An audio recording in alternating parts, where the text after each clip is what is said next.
breaking news, we have new satellite images, and one of them is on your screen right now. And this is Iran, and you can see that there's earth-moving equipment there digging, and they are digging for missile launchers trapped underground amid the ceasefire, is our understanding from these images. Front-end loaders can be seen scooping up the rubble from blocked tunnels. Now, keep in mind the context here, right? Yes, you're technically in the middle of a ceasefire, and it's significant that they're digging out the launchers, but also this context, which is the most recent U.S. intelligence assessment that we have, found that about half of Iran's missile launchers were still intact after a month of fighting. So even as the President of the United States says that the war is over, the U.S. has won, that reality, of course, is important. And many of those launchers may have been buried underground, not necessarily on purpose, but by U.S. and Israeli strikes on tunnel entrances, hence the front loaders digging those out. So Kreem Sejadibor is here with me.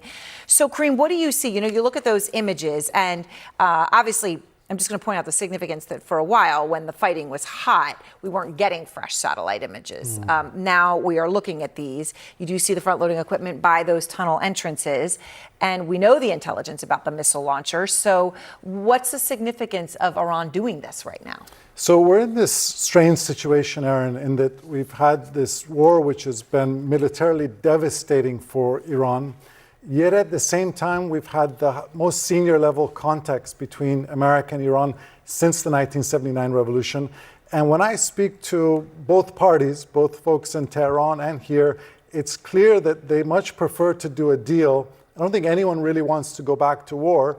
That doesn't mean we're not going to go back to war, but I think there's a sense now that the momentum could be shifting more towards a transfer from hot conflict to cold conflict. And obviously, you know, the Pentagon says they've got 10,000 service members and sailors in that blockade, right? So there's still a lot of posturing going on. As you said, you've talked to people on the inside of the negotiations on the U.S. side.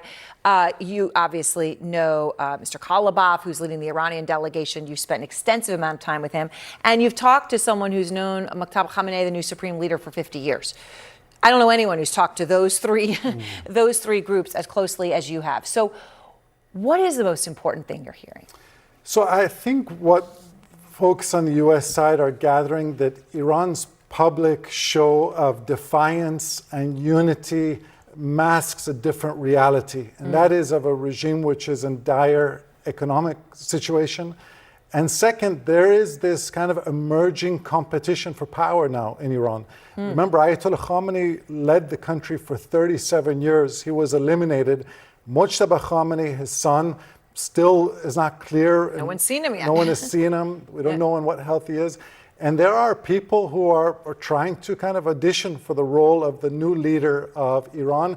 And I would say the debate among them is an old debate in Iran which is resurfacing. And that is, should the country's priorities be revolutionary ideology or the national and economic interests of Iran? Right. And well, and that's the crucial question. And obviously the pursuing of the nuclear weapon at all costs, emphasis on costs, is at the center of that. All right, Kreem Sejadibor, thank you very much.